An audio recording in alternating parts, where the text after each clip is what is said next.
Is self-love for women the path to a future for marriage in America? Or is it a path towards, a country full of women who are allergic to uncommunicative men? I mean, can you imagine, listen to what we're even talking about. Yeah. If women love themselves, marriages might be over. They might be over. And I mean, talk about an epidemic. Mm-hmm. And I think that's what we are coming upon, is that it is no longer enough. Because what happens, one of the side effects of working with me, I suppose, is that women come to this place of such profound self-love, such overflow, that if their partner doesn't at a bare minimum meet that plus some, what is actually the point then? Because that person's going to energetically drain and take away. And then you're going to spend all your days trying to refill. So if you have this overflowing bucket, why would you not partner with someone who feeds into that overflow, and you're doing that to each other over and over and over again? I know that my marriage has only improved the more I love myself. The deeper my self-love goes, the higher the frequency of my marriage goes. So we have told women with good men who are here, who want to do the work, the kind of men who need to be with a woman who is self-deprecating, who doesn't love herself, who disrespects and berates herself. That's a different kind of marriage. That's what people have to assess first and understand.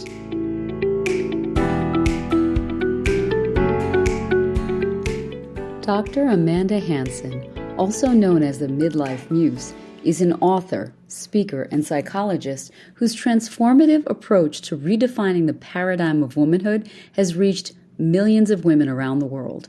Her insightful, personal, and even sometimes incendiary commentary reaches across aging, healing, and relationships. On today's episode, we talk about her internal setting for abundance despite a childhood lacking in material things.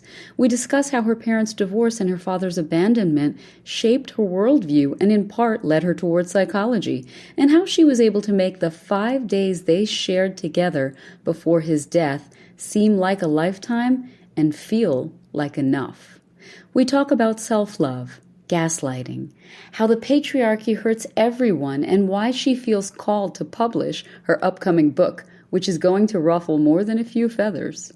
At one point, we talk about a world where I've convinced her to run for president, with me as her VP, and all of the emotionally impactful legislation we could pass together. What a ticket. And finally, we delve deep into the balance between divine feminine and divine masculine, how communication and relationship standards are changing, and what all of this means for the future of marriage in America. If there's a future at all, we're optimistic.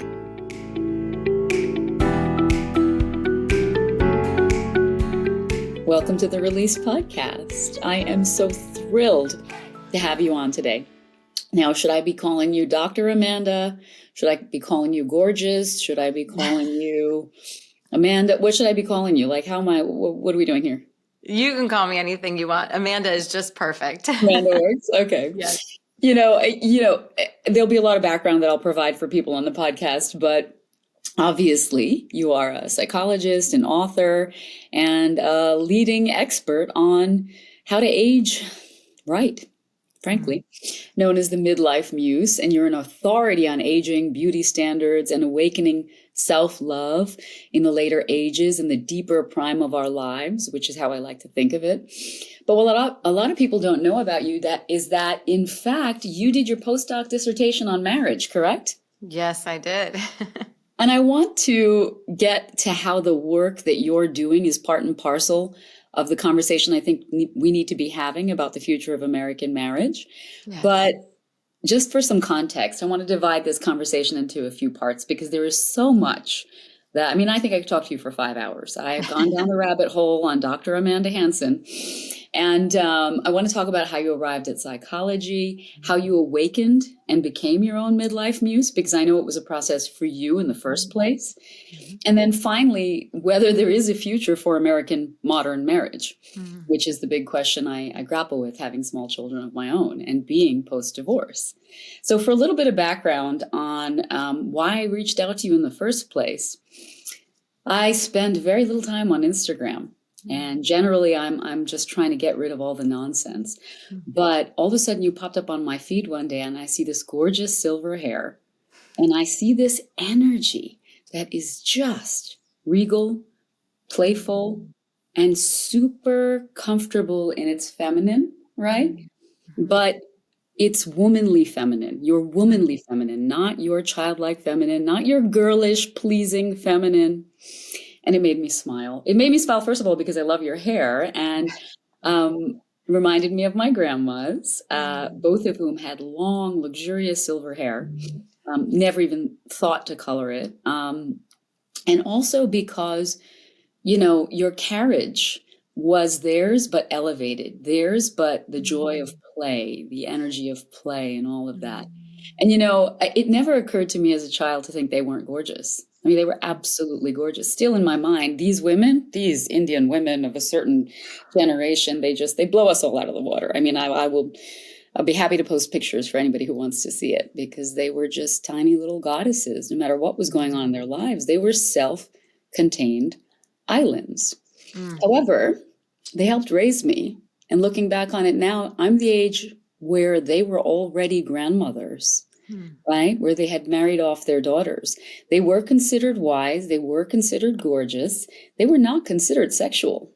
It was the 80s and the 90s. I don't think in any culture really on earth at that point, people my age and your age, I'm in my late 40s, right, would have been considered sexual. And when it really hit me that was where we were, on the dawn of my 47th birthday coming up with perimenopause and middle age and all these white streaks around my temples, I marvel at how the women in my age cohort feel totally vital. They love their bodies. They love themselves. You can't tell us we shouldn't be having as much fun as possible.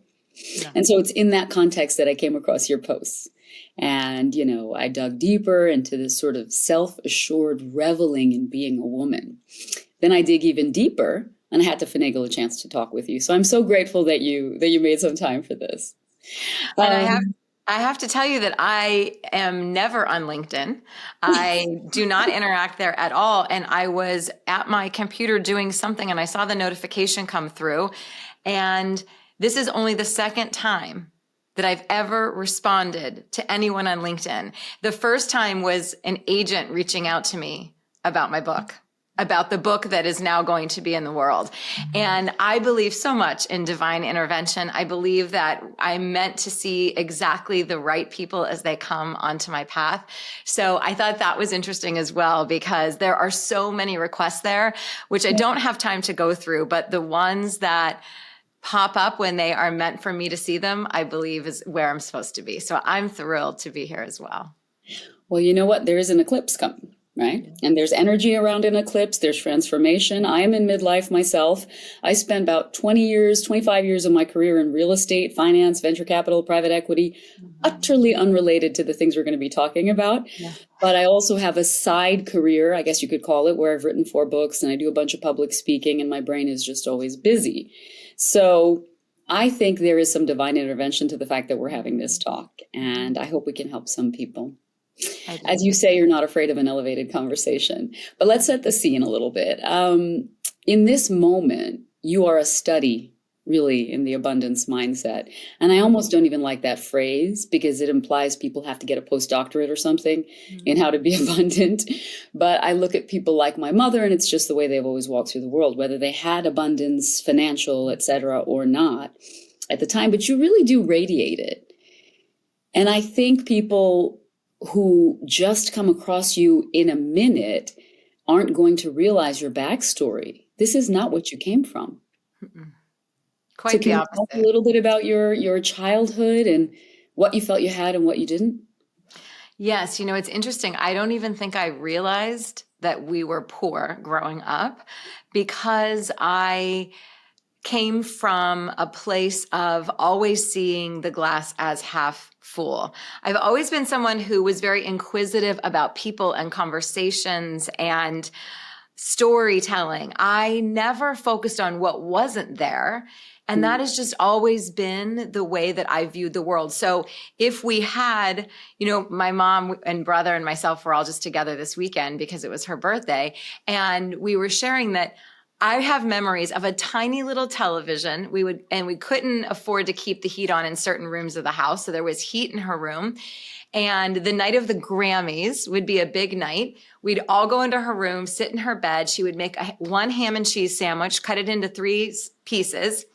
Wow. And we would watch the Grammys and wait for the moment that, for me, then Michael Jackson would come on the screen. And I felt abundant. I felt overflowing joy. I was watching a lot of the girls in school who had Jordache jeans at the time. And I remember remarking to my grandma how I wish I could have a pair of Jordache jeans. I mean, there was just no possible way that could have ever happened.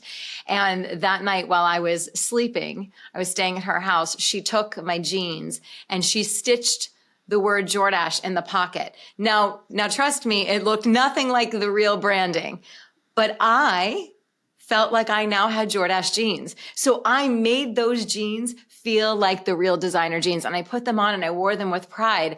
I remember getting I had a retainer, like an exterior retainer that I was wearing because I was having trouble even speaking. My overbite was so severe. And we had asked certain family to help out with that. We got some money to do that. I walked in the 6th grade into my school feeling so proud that I was wearing this external fixator, and it was so amazing and so cool, and it was going to help my mouth. And it wasn't until everyone in the hallways started making fun of me that I started to realize maybe this actually wasn't cool. And the interesting thing is, I think that's what we still do as women now, is we like something, we feel good about something, we have abundance around something, the story we tell, and then the outside world is pointing and laughing and saying, no, as a matter of fact, we need you to do these things to be worthy, to be acceptable. So I don't know how or where it came from. I've had so many people ask me this question, but I think to be totally honest, I was born this way. I was born with a heart of abundance for people, for stories, for goodness, for humanity. And that's why this work I do feels so important, because I know that there's a different story. And that's the story I'm here to tell. And there is only the story we tell ourselves, as you said, as people say. But I guess the thing is, we look for evidence, as everyone says, to reinforce our core belief. And as a child, we don't know that's the core belief, but something your mother was doing, no matter how hard she was struggling post-divorce, financially and surely emotionally. And you talk a little bit about your grandmother as well, not having a good marriage. Something these women did gave you the sense that things were going to work out and that on balance, life was positive, right? But at the same time, you talk a little bit about things that happened with your father, there was an image of you burned into my brain from a story you told about hug dancing in the mirror. Mm-hmm. And you talk about having lots of love and safety, which is what I hope I give my kids. Mm-hmm. Meanwhile, not a lot of money, which seemed to have affected you somewhat less, but not a lot of emotional space. No, emotions were, I think at some point, were scary to my mom because she was dealing with so many of her own, and one more thing would just have tipped the scales. So I was very aware that she needed her space to process what she was going through. It became very obvious very quickly. So I had to, at a very young age, figure out how to process my own emotions, because there came a point where my emotions were really too much for everyone. Even my grandmother or my brother, it was, the request was, pull yourself together. There was so much sadness that was happening in regards to my parents' divorce at the age of 10. And it wasn't just a divorce, right? There's a difference between parents getting divorced and still deciding to both participate in the children's lives.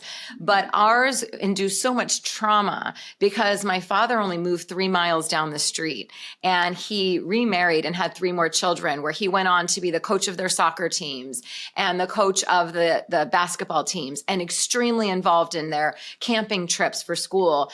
And I think that's what brought so much pain and confusion to me, because I used to wish when I was little that he would move to another state. I even remember telling myself it would be easier if he was an alcoholic, a drug addict, or had mental illness, because then it was justifiable.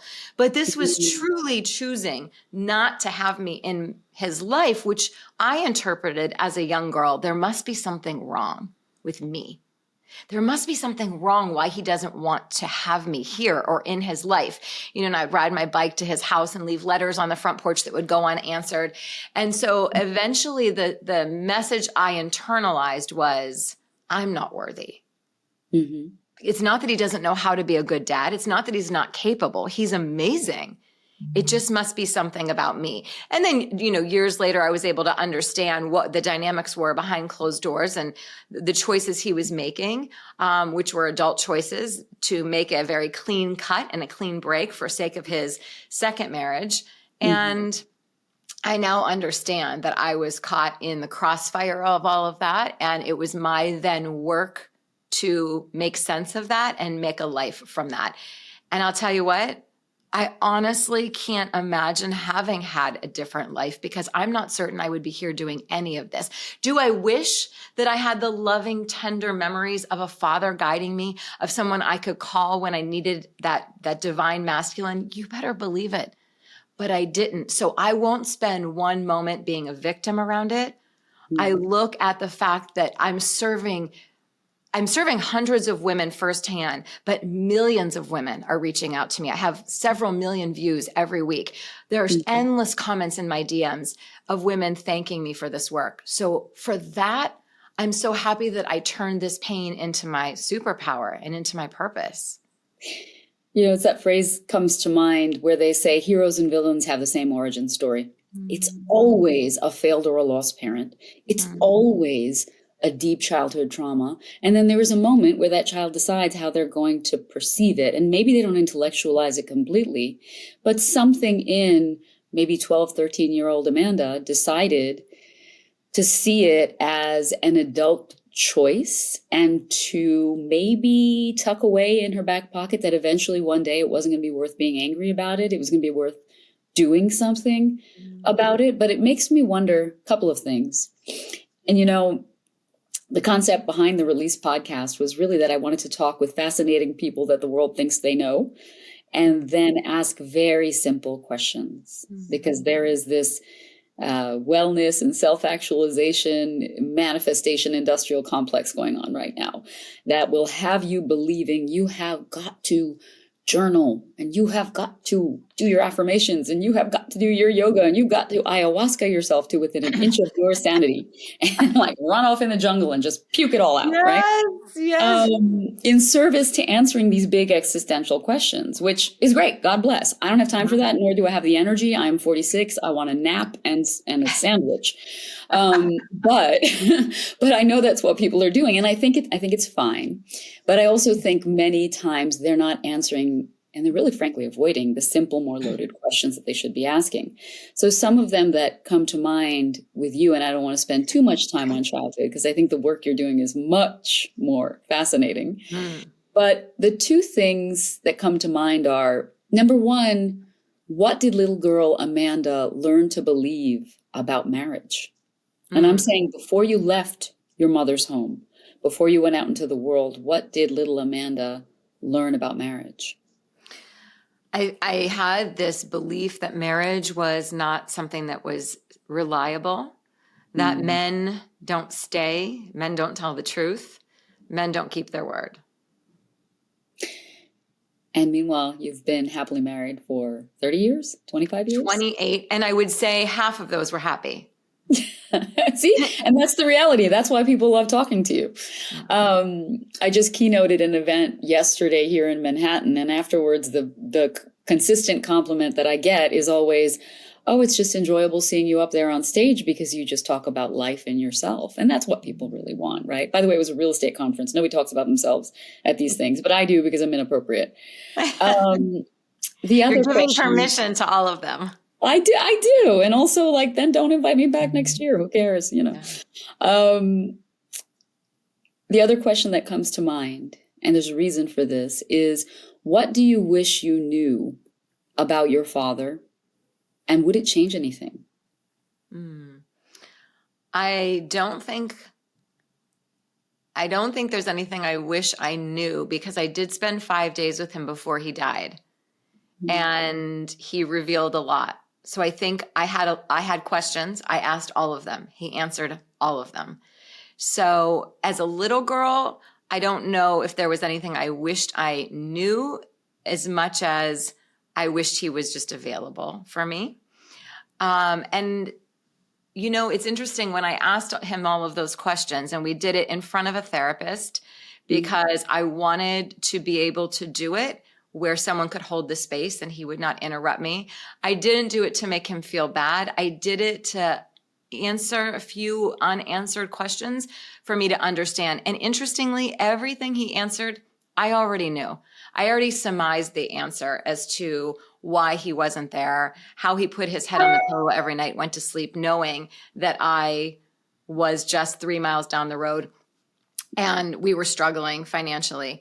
And he answered them the way that I already had planned he would, to be honest. So here's the truth. There was no mystery. There was no unveiling of something, that aha moment. He was exactly who he was and who I believed him to be as a young adult woman. And so if anything, I think it gave me comfort, because it helped me realize it was never, ever about me. It was never about me not being worthy or good enough.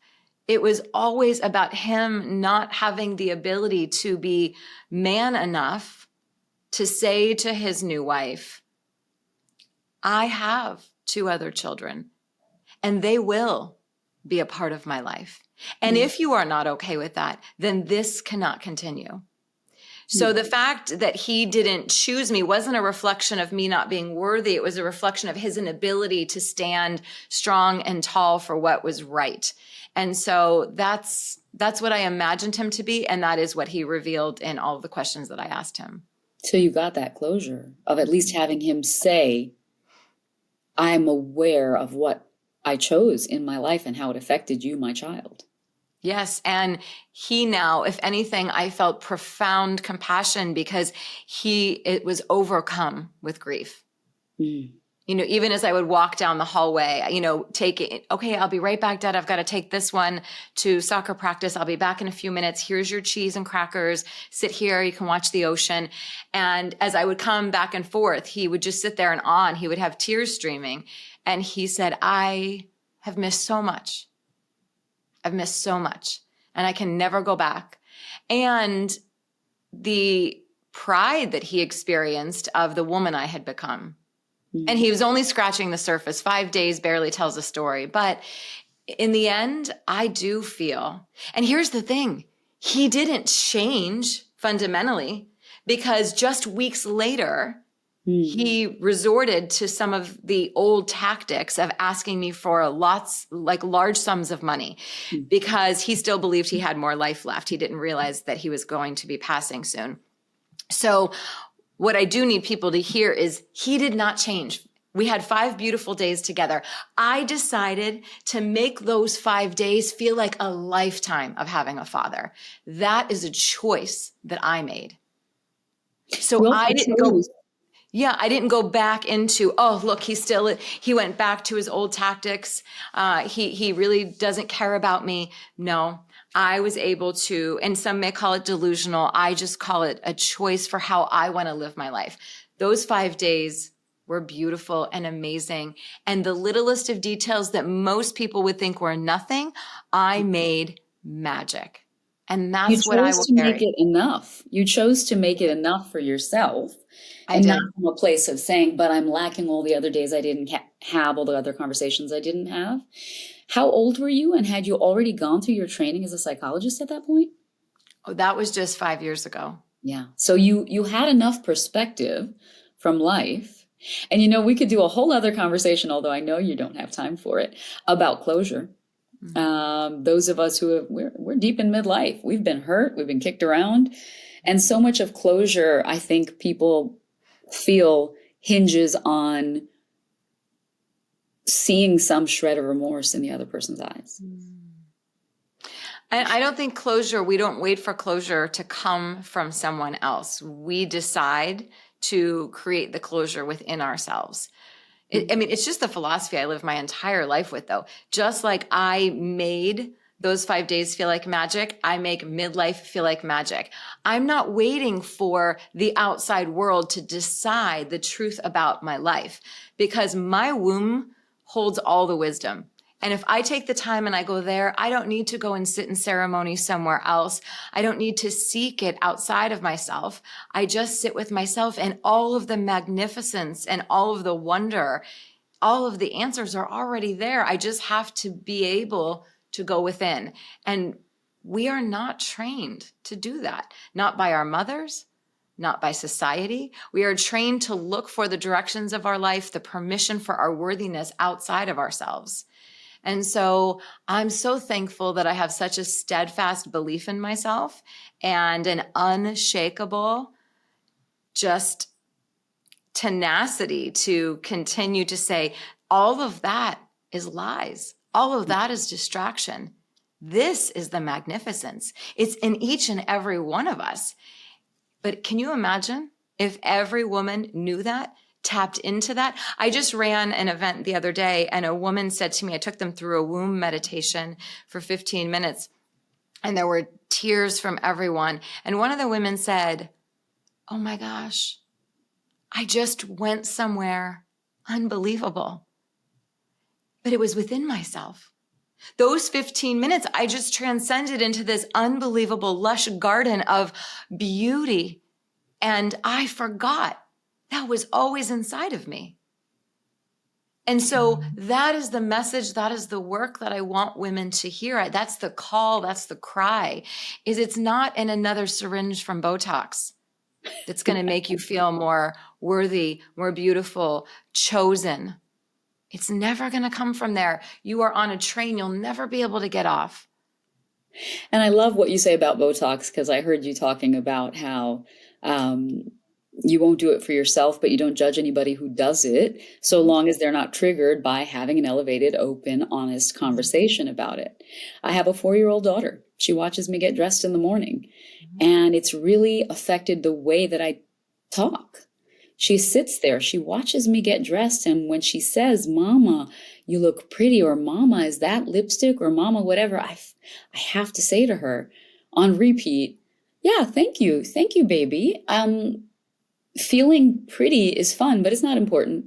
Feeling beautiful is fun, but it's not important. You talk about growing up with no fear, but also no tools to regulate your nervous system. Midlife is littered with stories of people who get stuck in a thought pattern. And they simply never grow beyond it. Wake-up calls are key. For me, it was giving birth in a pandemic and having my brush with death, for which I am very grateful. It shook out as it did, and it made me much happier. Part of that, as a result, is me launching this podcast, because who cares what people think, right? The universe is sending me signals, like Dr. Amanda Hanson responding to me, right?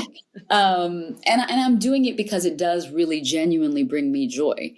But you talk about having a wake-up call in midlife. What did it take for the light bulb to go off in your mind to be able to tell yourself, nobody's coming, so I've got to come for myself? Yeah, I think I always knew no one was coming, because no one was coming when I was 10, 11, 12 years old in my bed crying. So I've always had a sense no one is coming. I have really been self-sufficient for most of my life in regards to getting my own needs met. And, I should say for a moment, so much so that I had a conversation with my husband not long ago that I was saying, we have to be so careful, because I don't think you realize how few needs I actually have. So when I display one, when I ask for something, pay attention, because I'm so self-sufficient. There comes a point in a relationship, people start to question, why am I even here if I can meet all of my own needs? Right. So I think self-sufficiency is a beautiful, amazing thing. But as a girl who grew up being so self-sufficient, I am constantly walking that balance of surrender and being able to ask for what I need. And then the trick is be able to actually receive it. So, and reminding my partner of that dance. It's like that tango we are constantly doing, right? So I think for me, it was as I was approaching 40, which was 11 years ago, a lot of my circle at the time was women around the same age, and everyone was starting to be in this panic. So I feel like we got together and the conversation started to shift from things that we used to talk about, and it was becoming fixated and focused on this new wrinkle they found on their face, or this thinning hairline, or this worry about menopause, or all of the things. And it started to become this very fear-based conversation, and it didn't feel good anymore. I thought, is this it? Like, this is what we're going to do now? And so I watched everyone scattering and panicking and sharing tips and all of these things to delay, to erase, to freeze. And I thought, I don't think this is something I want to participate in. I believe it's supposed to be more bountiful. I believe it's actually more holy than this. And truthfully, it's grounded in a place for me of knowing that the way I look is the least interesting thing about me. Do I enjoy beautiful things? Absolutely. Do I brush my hair and like to put on mascara? Of course I do. But is that the fixation I spend my time with? No. Because my soul, my essence, my vibrancy, my stories, my thoughts, my philosophies are the most interesting thing about me. That's what I want to do. That's where I want to put my energy and my time when I'm with people, when I'm with myself. So I got very clear about how do you want to walk this journey, Amanda? Because what I think is happening is there's a lot of people who are living unconscious and just going through the motions like, okay, this is what we do. I'm 45 now. And so, the word on the street then was start in your 40s. With filler or Botox so that you can start to delay the signs. So you don't want to go from this face of wrinkles to all of a sudden then they're gone one day. And now my daughter's 21, and now pretty much everyone she knows in college, all the girls are getting injections because they want to look plump. They want to look really youthful. They're afraid to go out in the sun. They don't drink from straws anymore because of the lines it creates around your lips. They sleep on their back because they've heard sleeping on your side will create chest wrinkles. They are getting labiaplasties to make sure that their vulvas look tighter, their vaginas look tighter. Porn industry driven, right? So it's happening. I almost feel like it's getting worse than better. And that's why this battle cry, when I started writing the book, I thought I was writing the book for midlife women.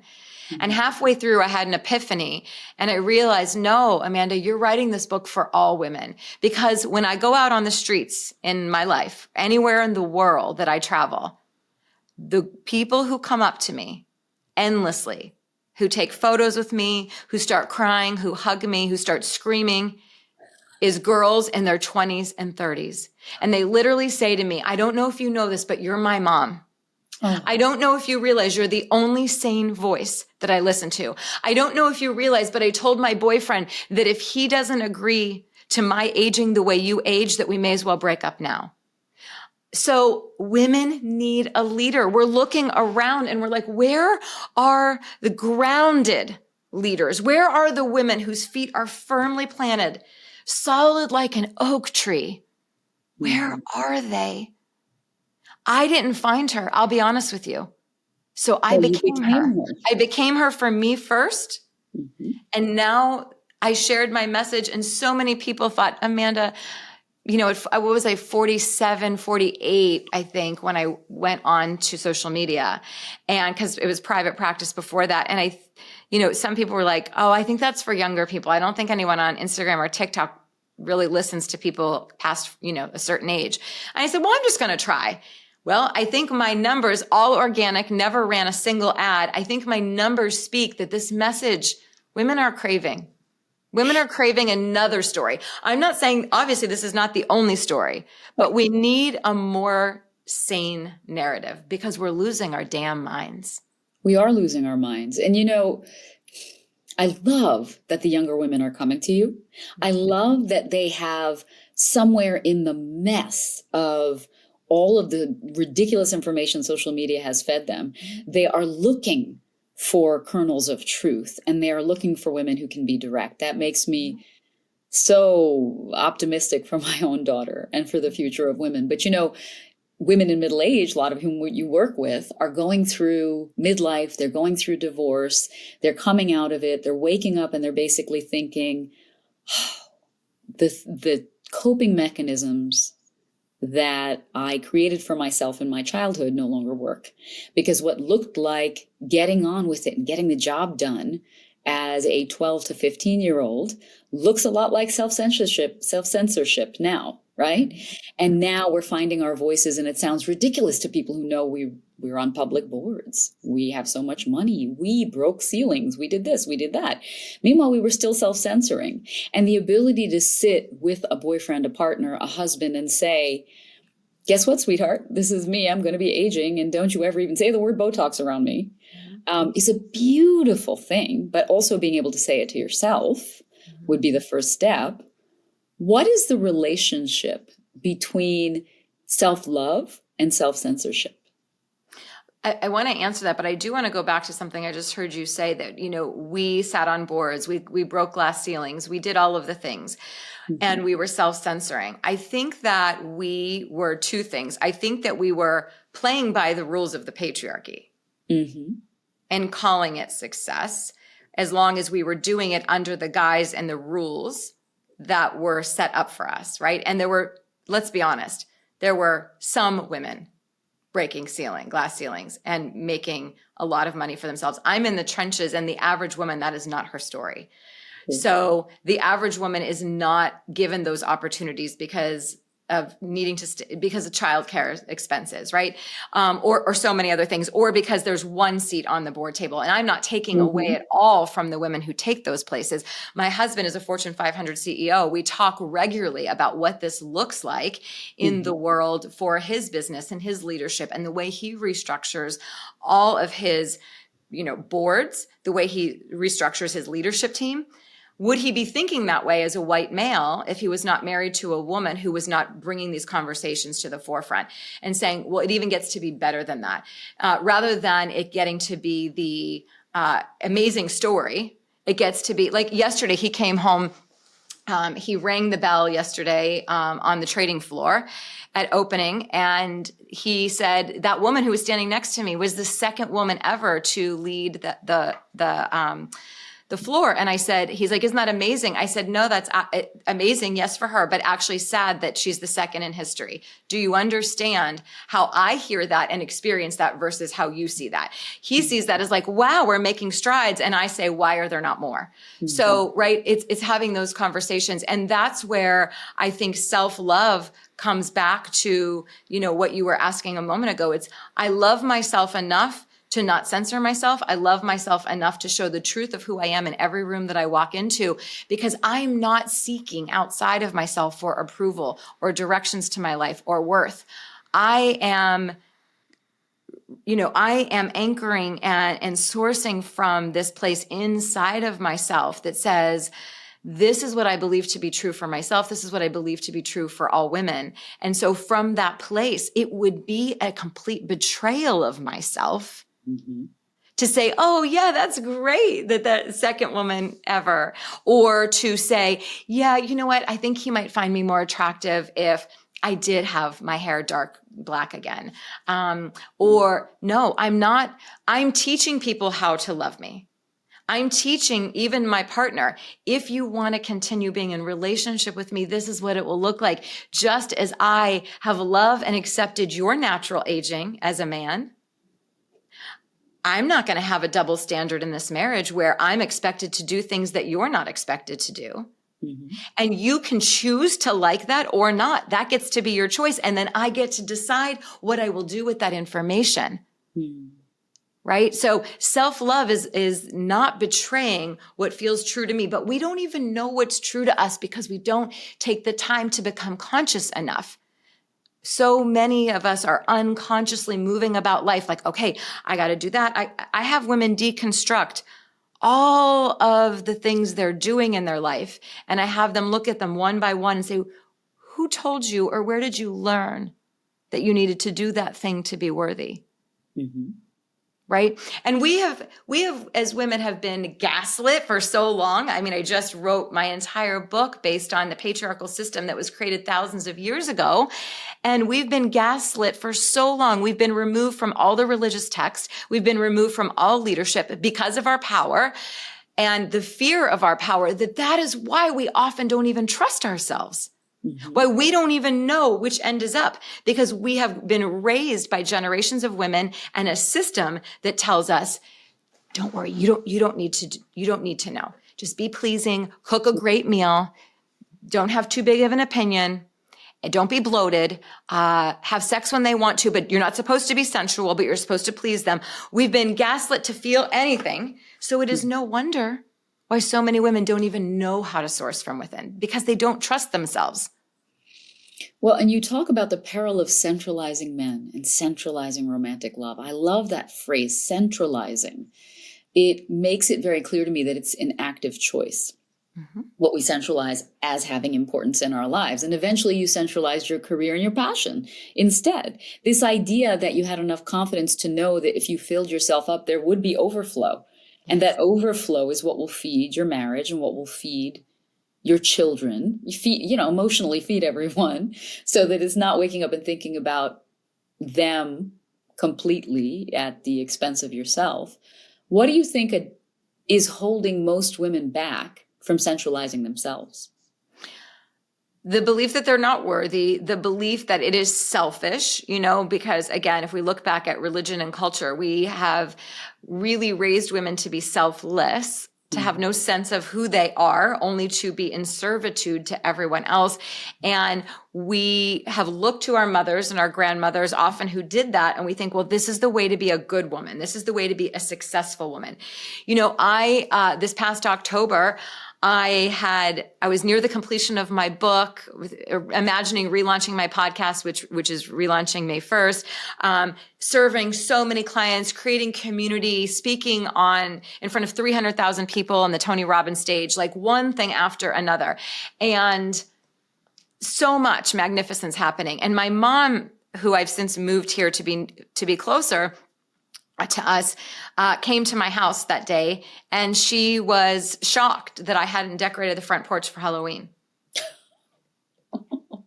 And I thought, okay, so if I had based my directions and what my value was on her and my grandmother, who I love dearly, but I knew there was more for me. And I'm not taking away the beautiful things they did or how they lived. They operated from a different sense of rules. And so my mom's belief, her belief is that you don't need anything else. Why do you work so much? Because she doesn't understand this kind of passion, because she was sold on the belief you have to get married and find the one. And so much of her life then after the divorce became finding the next one. Your overall message to women is beyond empowerment. It's towards grounding, right? Through a sense of true knowing. But you do talk about the patriarchy, and you do talk about oppressive systems, and you do talk about using your voice.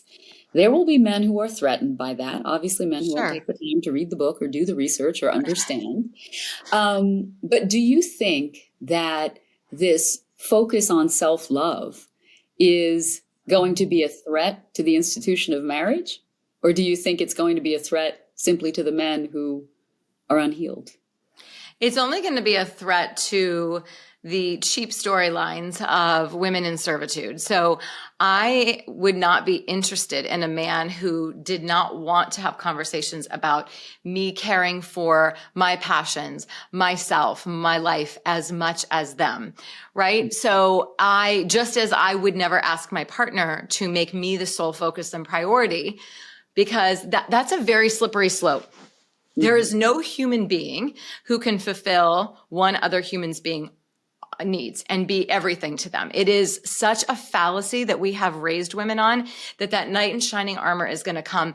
It is why there's so much divorce, and also for most people who are married being unhappy. Just being married right now is not a sign of success. There are not a lot of very thriving, meaningful, deep beautiful marriages. Most women are suffering and staying because of the trap of not having financial security for themselves, because they left their careers and raised children, that unspoken agreement that happened. And now they're left to think, now what happens to me? And a lot of these women have also told the story that I'm only as worthy as the man standing next to me. Thankfully, that is changing because women are stepping into self-love and claiming more. And here's the thing, so many women are beginning to create more financial security. So many women are centering their female friendships. So many women are finding so much joy in their own lives as they exist. The thing that I keep talking about with my girlfriends is like, there just doesn't seem to be a lot of return on investment anymore for a relationship. Yeah. The promise of marriage started as economic, right? So there was a return on investment because women couldn't even have their own credit cards, right? Then it transferred to having someone to agree to hold up part of the roof when your arms were tired, and hopefully over the course of 50 years together, bear witness to your life and how hard you tried, and maybe hold your hand when you were dying. With the advent of birth control, we had more choice. Now we want to be seen, right? The problem is so many of us only want to be seen for the parts we choose to show. We want to cover the other parts, right? It's not just women, it's men, it's, we're all unhealed, and we're a generation that really, in my opinion, was the first that had the challenge of trying to architect our own marriages. Never before has there been a time in modern society where so many people marry someone who's from a town, a lifestyle, a religion, a background, a socioeconomic class that they are not. So there are no more assumptions. One of the things you researched, I believe your postdoc, was on unmet needs in marriage. Unmet expectations in the first 3 years of marriage. What did you learn then, and has it changed? I learned that going into marriage, so many people back then, that was, what was that, 22 years ago? More than that. That was 24 years ago. Many people were not having the conversations about what they expected from the partner. It was this belief that we'll just figure it out as we go. We love each other. It's going to be amazing. And the truth is you often don't know necessarily what you're going to expect later on down the journey of marriage, because at the time you typically are meeting a lot of each other's needs, and there's this overflowing of love, and you think that love is going to be the only thing that is required to figure it all out. And when that fades, usually in the first 6 months to a year of a new marriage, or not even fades, it just starts to take a different energy. I was curious what happens to those couples. How do they speak what it is that they are expecting and desiring in marriage and get those needs met? What I found is that they felt weak. They felt needy, sharing what it is they expected in the marriage. And there was a lot of magical thinking that happened.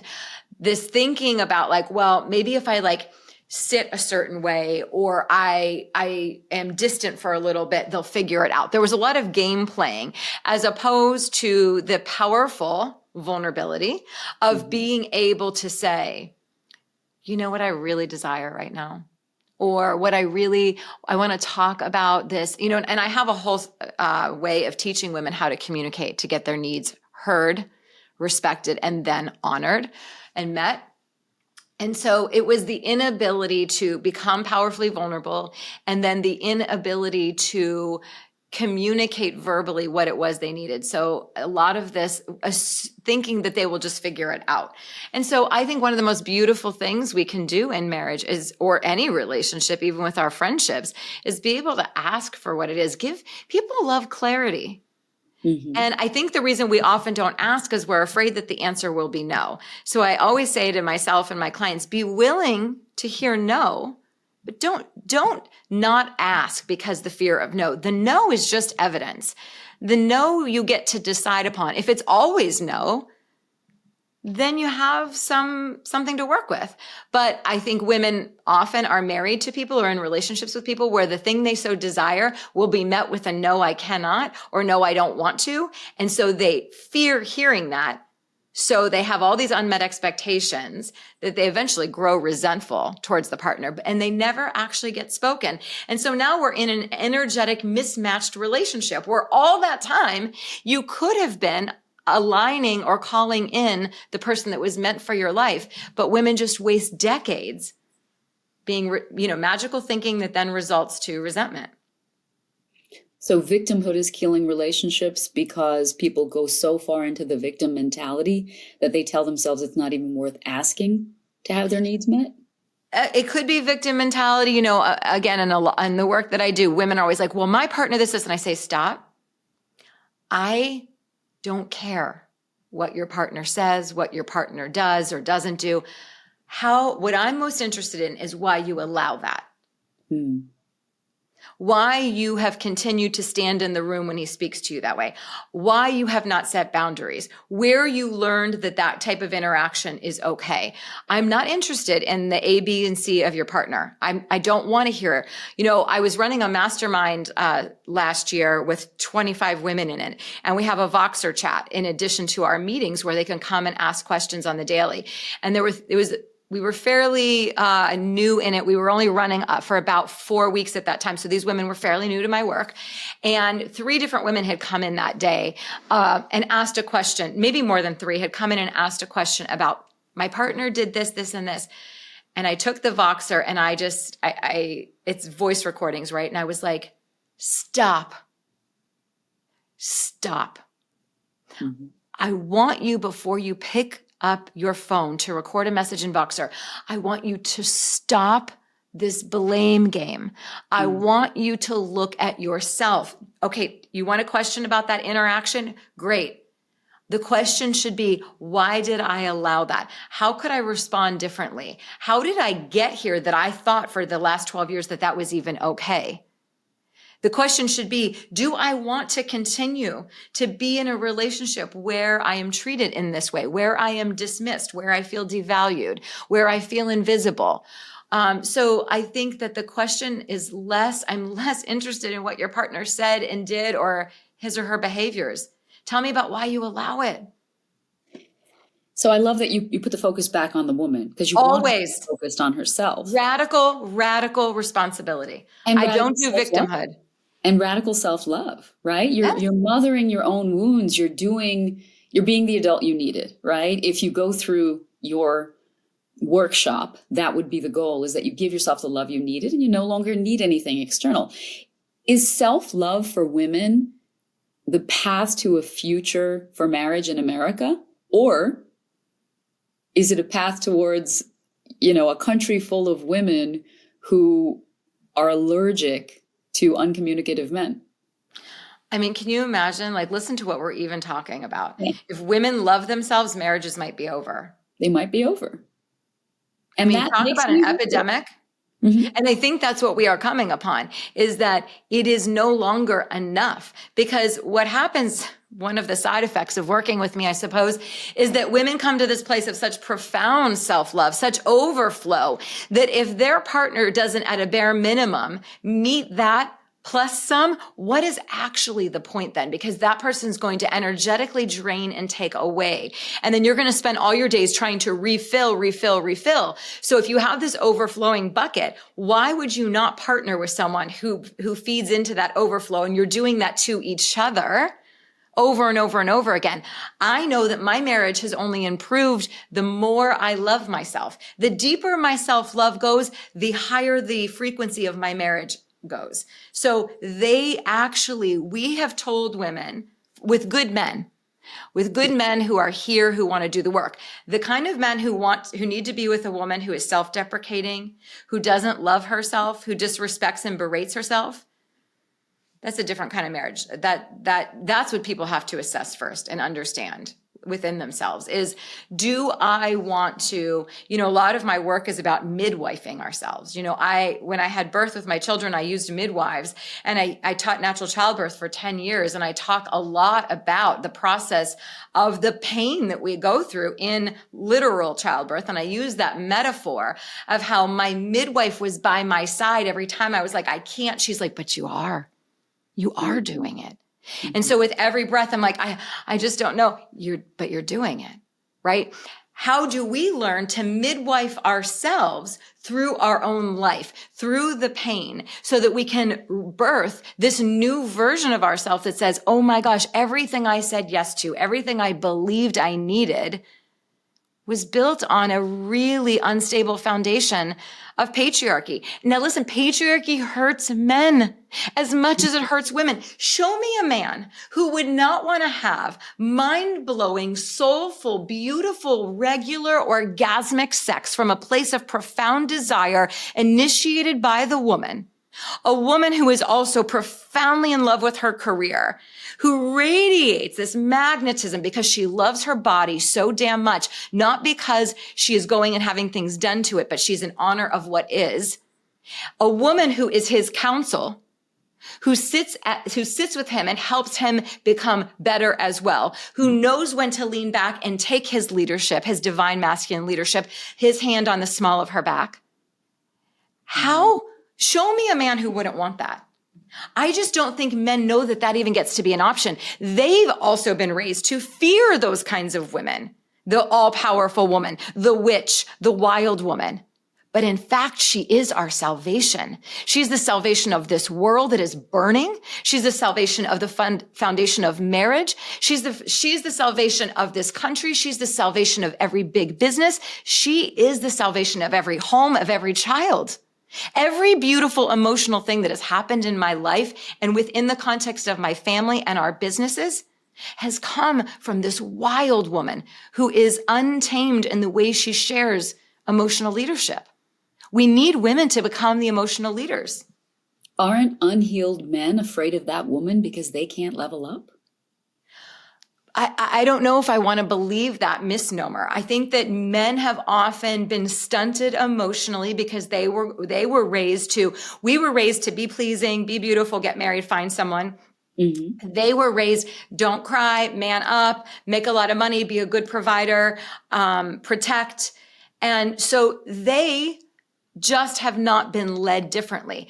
I have chosen to lead differently. It has required some really drastic lifestyle changes. It has required certain people in our family to no longer have access to us. It has required a lot. My husband has always been up for the task because he says, Amanda, I so deeply trust your feminine leadership, because every time it has led us to something so much more bountiful than I could have ever imagined. So he knows where his strengths lie and I know where mine lie. And we walk hand in hand. And that is the power couple. The power couple says, I don't need to shadow you or you don't need to stand in front of me. We're actually walking in pace together and we both bring unbelievable gifts to this union. You know, dating after divorce in your 40s is a bit of a revelation. Step one is you dip your toe out into the water, 2 kids, 2 C-sections later. And you're like, is anybody going to want me? And then you realize everybody's going to follow you home. And you're like, all right, okay, got it. Men are still the same as they were in their 20s. Step 2 becomes showing up authentically because you just don't have any energy to do anything else. And the number one feedback I keep getting on dates is people are so happy that I'm direct. Right? They're grateful. They're literally grateful. Even if I don't go out with them again, I'll get texts afterwards saying, just thank you. Just thank you. And they treat me wonderfully because they're thrilled to have had that kind of situation. Now, obviously, I'm dating in New York City. So I would argue there is a large pool of men who do want confident women who don't have any work done, who say, this is my body. I love it. You know, and if it's not for you, God bless. Lovely dinner. Thanks for the Chardonnay. Right. But I think about your marriage, which has been 28 years. This was, you started with your husband at a time when people weren't having these conversations. Can you tell me what a big challenge was? Something you guys had to overcome? Oh my gosh, yes. We've had to overcome a lot of things. But I would say, let me think of one. A lot of them had, some of the big challenges we had to overcome was some big differences in raising children, the belief around some of the decisions in raising our children and the paths they have chosen. And even up to 2 months ago, there was a major conversation where he was in a panic about something and I helped him see the actual invitation and beauty in it.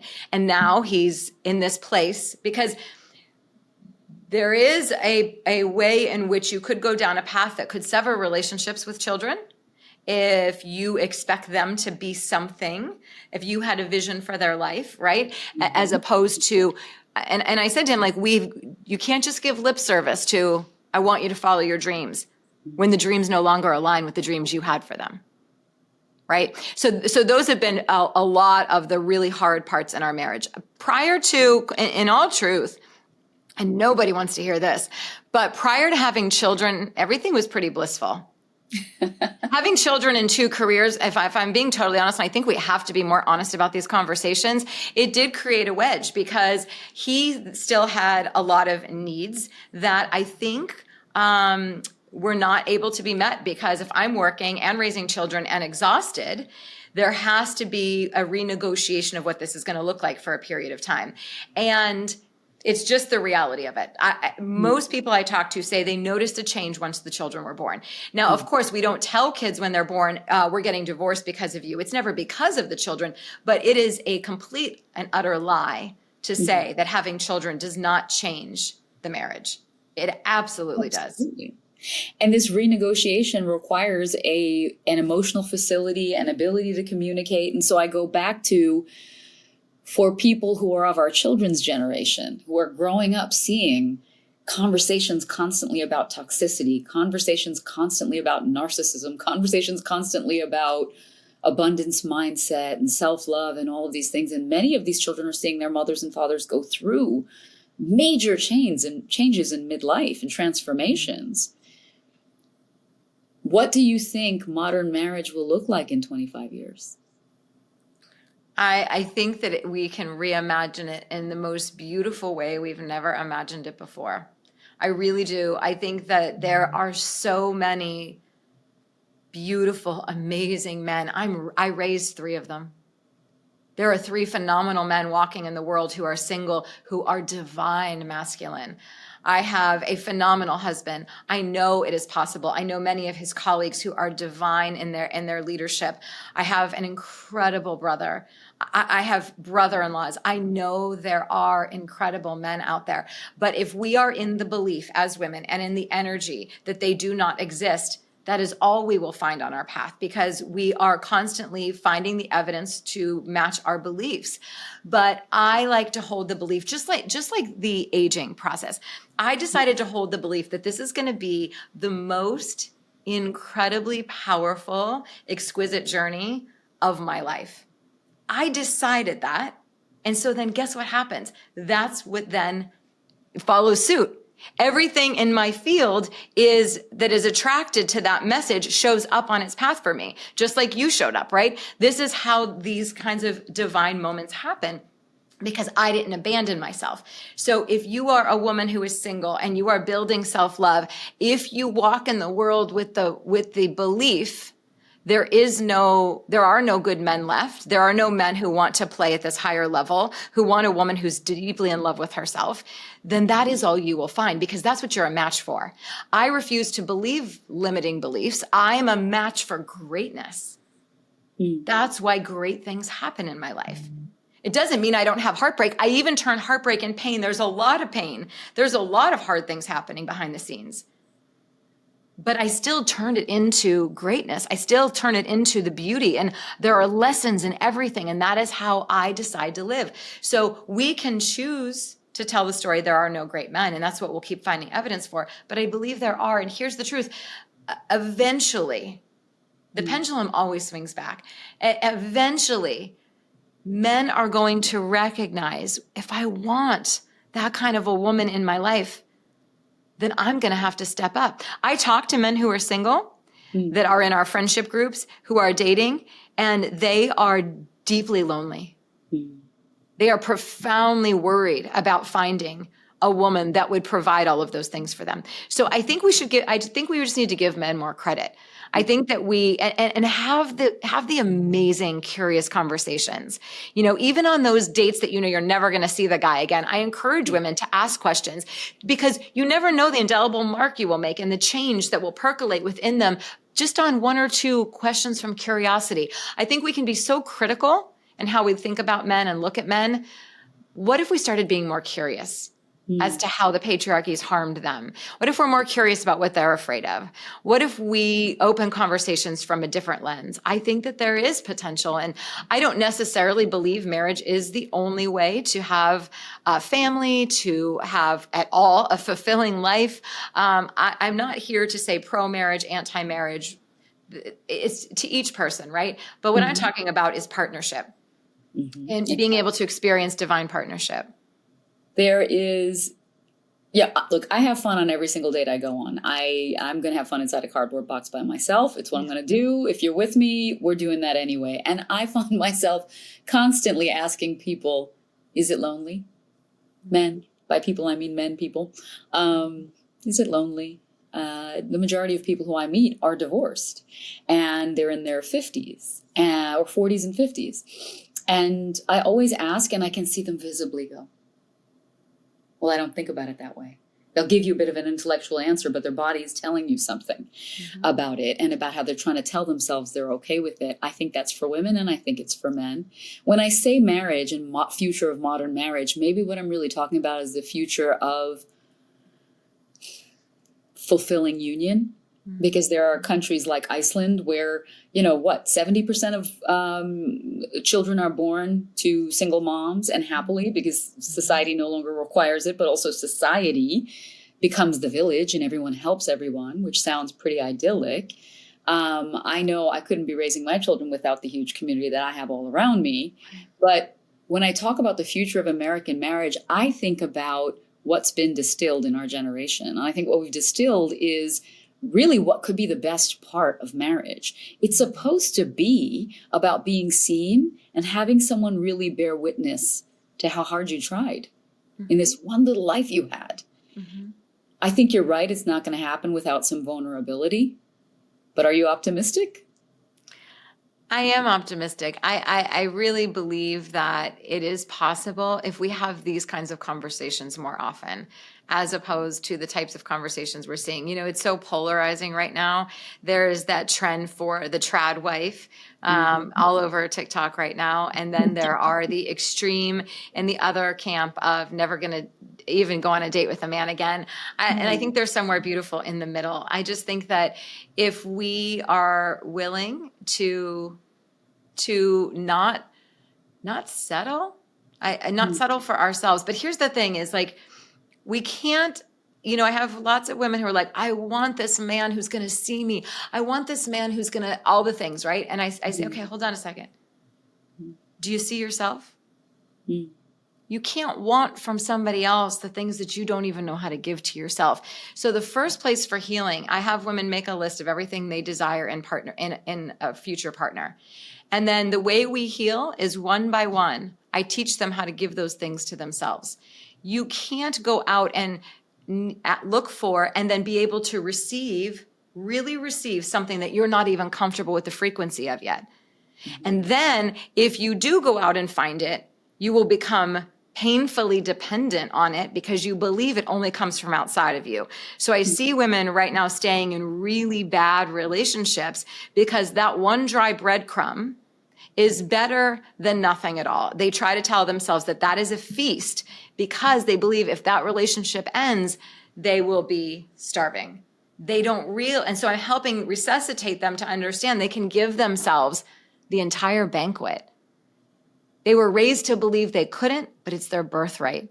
And so I help women realize and learn how to do those things for themselves. We can't ask for things that we don't know how to give to ourselves. So many people are in unhappy marriages, and it's not just the women, it's also the men, right? Whether they're admitting it to themselves or not.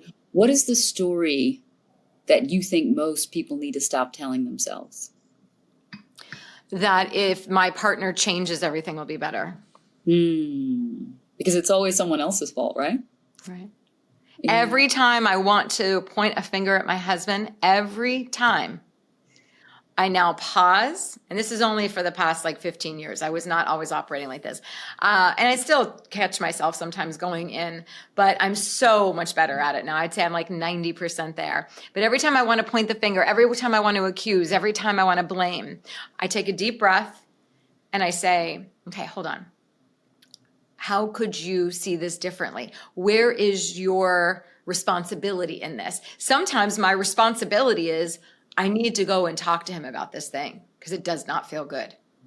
Now, I want to dial him in for the counterpoint, but I don't have his number, and I'm pretty sure you're not going to let me drag him into the podcast. But man, I would love to have him dialed in for the counterpoint. I love that concept, right? It's hard, you know, and you have the tools. You did the work. You studied all of this, and it's still hard.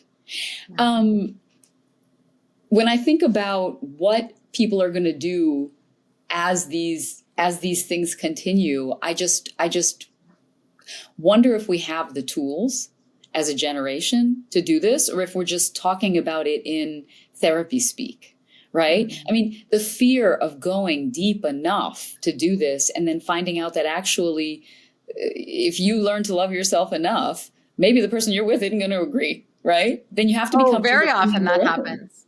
Yeah, right? You have to be comfortable being alone to be able to do this type of work. And what does alone even mean? Like, we need to deconstruct and like look at what does alone mean? Are we ever actually really alone? No, I've got 25 voices in my head at any given minute. They're charming, right?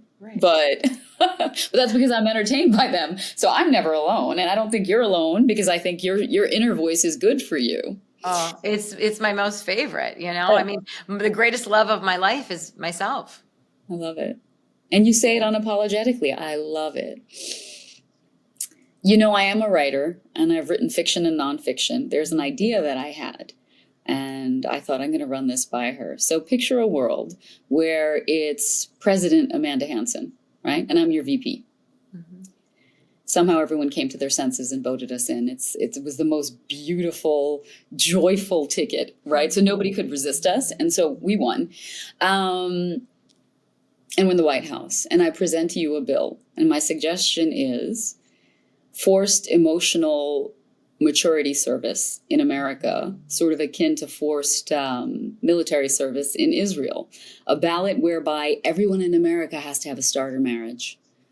Just picture at 25, whoever you wake up next to, you're done. You're married. You have to spend 2 years together. You have to intertwine families. Nobody's allowed to have any babies. And after 24 months, you're forced to break up and not talk for at least 5 years.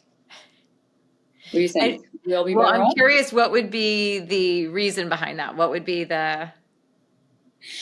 Because I think we're stupid when we're 25. I think a lot of us are stupid at 45 and 65 as well. But people are so cavalier about what marriage is meant to be. Like you said, they go in and they think it's going to work. They think we're going to make it work. Because why? Because we make whether to order sushi or Mexican work. Because we make where we're going to live in which apartment to work, which car to buy work.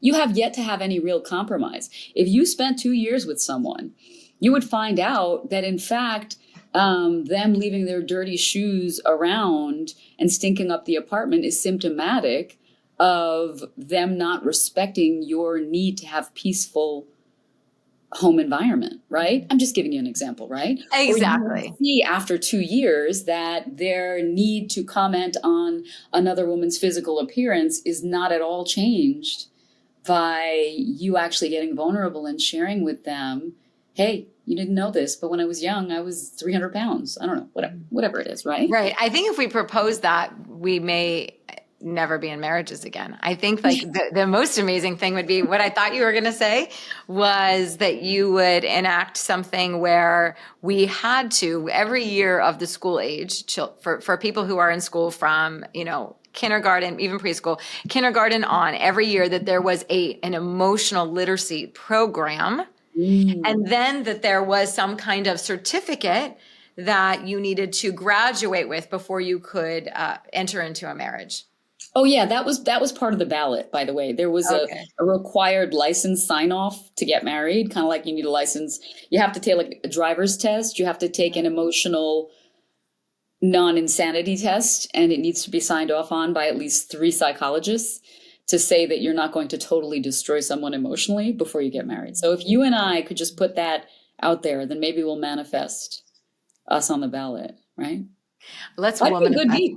I'm just Let's saying. Womanifest us on the ballot. I don't even use the word manifest. I say womanifest. You believe in manifestation? Very much so. Yeah. And you're a psychologist. The science behind it? The science behind it, I'm not that I'm less interested in the science behind it. I believe in magic and miracles. I believe things happen. I have so many testaments in my personal life. It's almost uncanny. Everyone in my family thinks I'm a witch because when I say things, I believe them with so much confidence that it's happening. And sure enough, they happen. The things, because here's the thing, if your soul, when we're manifesting, we're talking about soul desire. If there is a desire seated inside of your soul that is just has its own energy about it, its own life, and it just keeps coming up and it just keeps coming up, it's because it was meant for you. Our soul desires are different, every one of us. Even if you and I have the same soul desire, it's going to look a bit different because we came from different backgrounds. We are different women in the world. We've had different experiences. So the way we would even walk out that desire would look differently. That's the beauty. And I think that when we desire something, not from a place of ego, from a place of magic and from a place of, for me, my desires are also very service oriented, and heart oriented and healing oriented. How in the world would the universe not want to support that? How would the universe not lay a path in front of me so that more beautiful service, more healing, more love can come from that? If I'm doing it not from a place that is driven by my ego, but is driven from a place of, I wake up every morning that my life is here and this passion is here and my voice is here for the love of women. Of course, for all of humanity, truthfully, but for the love of women. How could the world not want things to unfold almost effortlessly? It doesn't mean I'm not working very hard, but almost effortlessly when I desire things, because in the end, it makes for a more beautiful world. It makes for more beautiful families and more beautiful societies. So I breathe that and I walk that. I brush my teeth with that energy. I feed that all day long. And that is naturally what appears for me all the time, over and over and over again. What's the hardest part for you of this mission? The hardest part is watching women who believe that it's possible for me, but not them. Because you're a safe woman and you want them to be happy. Yeah. Are there people you choose not to work with because you see that they're just not going to get there? I mean, what do you do in that situation? It is unbelievable. I have only ever not worked with 2 women before. And the reason being is they were so profoundly paralyzed in their victim energy. And so I gave them a free offering and I told them that when they were ready to come back and own radical responsibility of their life, I would be very interested in working with them because I don't work with victims. A lot of women don't realize they start as victims. And I so lovingly, kind of like that mother who tenderly shows them and puts their shoulders and turns them to the mirror, show them that they are living their life in a very victim energy. But guess what? Here's the beauty and the most amazing thing is when we do a little bit of work around and some reframing, you are not going to believe the power that you hold. You're going to be blown away by your own majesty. You're going to be blown away at how much you get to change and architect in your life. You don't have to be a victim to any of this. Initially, there are women who are terrified because it's like, oh, shoot, now I'm not going to, they don't say this, but it's like, now I can't sit and just point the finger at my childhood or at my boss or at my partner. Oh, shoot, I have to change some things. That doesn't sound very interesting. But over time, most women get on board and realize, wow, it was always inside of me, this change. Well, what I love is you talk about never allowing a man to use his traumatic childhood as an excuse for shitty behavior. And what you're saying is you're not allowed to use your own traumas as an excuse for shitty behavior towards yourself either, sweetheart. That's right. And I don't use it in my relationships, right? Like, you know, it's so funny. So many people want to have come on. That video has had millions and millions and millions of views at this point. And there are endless people who say, my team tells me, I don't read the comments on that one anymore, but there are so many men like, yeah, same goes for women. Well, of course the same goes for women. My platform is for women. That's why I'm talking to women. But yes, of course, absolutely no human being should allow that to be a pass. Most of us have some kind of trauma from childhood. Most every woman I know has been molested or raped or sexually assaulted at some point in her life. That is not an excuse for her to be, terrible in her relationships.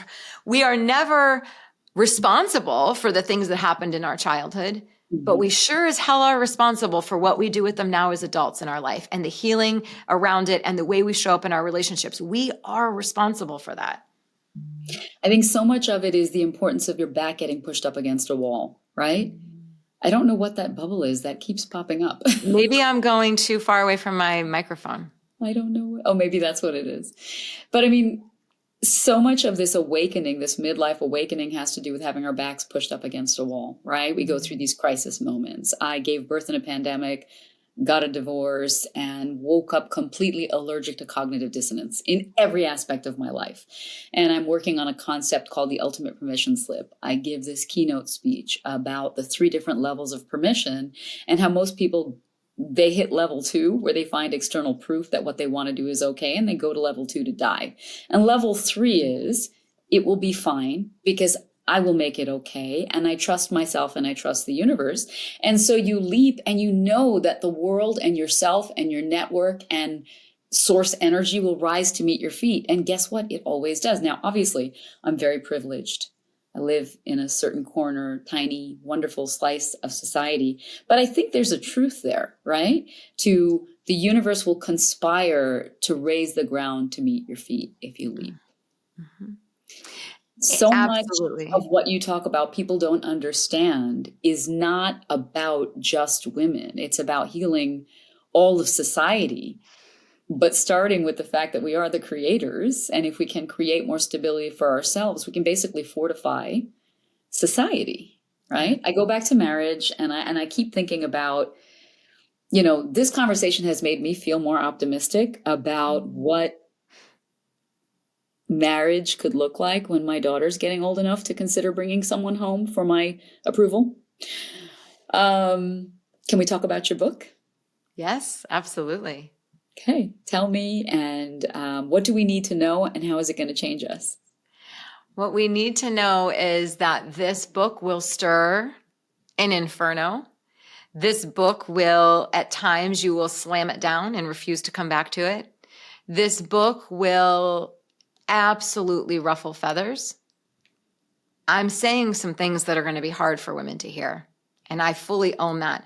I'm not here to convince anyone. I'm not here to play nice. I'm not here to make it seem like it's not as serious as it is, because I'm invested in telling the truth. I'm invested in calling out some systems that have done some serious damage to women in the patriarchal systems as they lie. And if we don't, as women, own the responsibility, and a lot of it starts with our cycles and our body and every stage, whether it's menstruation, whether it is pregnancy and childbirth, nursing, menopause, if we don't start honoring those cycles and seeing them the same way we see the moon through all of its cycles, nothing's going to change. We are losing our power around every corner. So I'm going to say some things that are going to be very hard to hear. Women are going to feel possibly, I do a lot of hand holding. I keep checking in throughout the book to make sure, are you still with me? Are you okay? Because what I am no longer a stand for is nobody actually really saying anything. And everyone's over-censored now because we don't want anyone to feel triggered. We don't want anyone to feel othered. Here's the thing. I am only responsible for putting this information into the world, because I can't sleep at night knowing these things and not calling the truth to it. As a psychologist, as a natural childbirth educator, as a woman who's going through menopause naturally, who celebrates every time I have a bleed, celebrate it as a time to release. The more I bleed, the more I release parts of my life that no longer serve me. Everything gets to be ritualized. And as long as bigger businesses keep profiting off of the natural systems of a woman's body, and we are not understanding that, we will continue to be controlled. We are like a bunch of pieces on a chessboard that are being moved around and profited from, with rates in America at some of the highest rates in the world. All these statistics are quoted and all these facts in my book, with some of the highest rates in the world per capita of infant mortality rates and maternal mortality rates. There's something wrong with the system. I won't get into that now. I get into it in my book. In a world where you have a 32% C-section rate, we are looking at something scandalous. I know how and why. That's all shared in my book. Birth control, this rise in breast cancer, if we're not scratching our heads and looking at the links, we call it female empowerment to take the birth control pill. Instead of looking at the risk it proposes to our health and alternatives to it, we take it unconsciously and we think we're empowered. Mm-hmm. We look at HRT and we try to stuff in more estrogen when our body is naturally not supposed to have that level of estrogen. And we have, like my mother, a double mastectomy because her HRT levels of estrogen were too high. So if we don't start wondering why women autoimmune diseases are through the roof, and questioning what's going on, then shame on us. And I'm not here to tiptoe around and be like, well, it's tough for all of us. No, let's start taking our lives back into our own hands. Let's start having really hard conversations where every woman in that room is adult enough to hold on to herself. Hold on to yourself. We're going to have some hard conversations. Mm-hmm. Because all of these conversations are for the sake of our salvation. Somebody has to be brave enough to say this, and I'm willing. And I'm grateful that you are. I think a lot of people will be. My name means moonlight in Hindi. Poonam means moonlight. And I am all for respecting your body, but I also am aware that having grown up in America, but grown up Indian American, first generation, it was easy for me to not trust medicine. It was easy for me the first time I went on the pill in college to realize within 2 weeks that it made me cry, and nobody needed to show me any science beyond that. So I went off it and have never been on it since. There are other ways. I'm afraid of damaging this one and only body I have. Every time my daughter looks in the mirror, I tell her, you have to repeat what mommy says. If she comes into the bathroom and I'm getting dressed, she sees stretch marks, she sees C-section scars, she sees whatever. I see her looking at me and I repeat to her again and again and again, oh, I love my body. It takes such good care of me. I love my body. It takes such good care of me. Don't you love your body? And now she walks around, I love my body. It takes such good care of me. Now she's 4, right? But I'm trying. I'm hoping it echoes 50 years from now when she's dealing with all these other things. It will. We're assuming, right, that when I read your book, I read it with a bottle of wine, a glass of wine. What do I need? Pillow? No, I even talk about that in my book. My events, my retreats, everything is no wine. We need to be completely vulnerable. And we have fake vulnerability culture with wine culture. Women get together and have wine and then tell all the truths, but they only told the truths because they were under the influence of wine. We need to learn how to show up. I hosted an event at my house, an open circle, and I did it for 6 months. This was a couple of years ago. And many women, I put out a call on Facebook that I was ready to have bigger conversations. I was tired of talking about the weather and handbags. And so 167 women said they wanted to come. And it ends up like 60 some showed up that night. About half of them brought bottles of wine. And I said, oh, thank you so much. When you leave your shoes here at the front door, please leave your bottle of wine as well. This is an alcohol-free evening. The remaining 5 months, only 30 some of them came back because most women don't know how to do intimacy without intoxication. Well, I'm inappropriately personal when I'm sober. So does that mean I'm allowed to still have the wine? I would say no. You would say no. Listen, I trust you and I trust your process. So that's what it's going to be. What's the pub date? It's going to be, so it goes into the hands of my publisher in middle of May. We're doing some final last touches to it. Because when I wrote the intro in chapter 1, that was a year ago in Italy. And a lot happens in a year. And that was like where I said, I realized this is not a book for women in midlife. So I've gone back in and I've reimagined this as a book for all women, because often by the time you get to midlife and you haven't examined a lot of these things, I don't want to say it's too late, but I want to catch women when they're early enough, right? So it's going to be January. It'll be out January 2025. And my 21-year-old daughter, I really wrote this with her in mind when I went back and revised it, because she's 21 and she is one of the most fierce women I know. Doesn't color her hair, doesn't paint her nails, doesn't do Botox, doesn't wear makeup. It has a wildly huge opinion, has gone to her professors to talk about things that they're not talking about. And she has been on the front lines of every march and she's an activist at heart. And she's a true stand for women. She's going to be on my podcast as well, every 4th episode. But she always says to me, Mom, I'm this brave because I've been watching you my whole life. Oh, so when you say that about your satisfying, what could be more satisfying? So when you say, I hope my 4-year-old daughter, she will. They're watching us. They're watching us live. They're not listening to what we say. They're watching how we live. Yeah. What are you most proud of? I'm most proud of the 4 unbelievable humans that I've raised. I'm most proud of their hearts in this world. I'm most proud of the way they maneuver with an authenticity that feels very rare, and their hearts for humanity and our family as a structure. I'm most proud of the 6 of us, just the people that we are. What'll be your advice for them when they get married?